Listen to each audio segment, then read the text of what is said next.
Hey, are your scripts not showing up in Illustrator? Let me show you how to install them.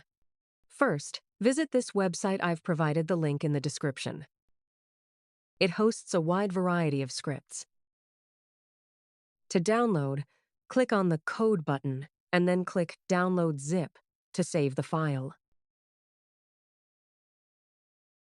Next, extract the downloaded file and copy the specific script you wish to use.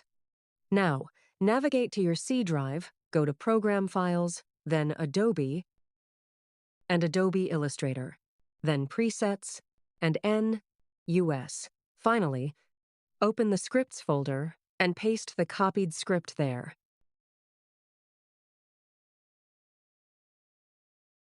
Close Illustrator and restart the application.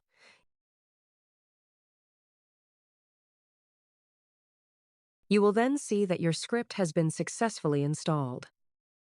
Thanks for watching this video.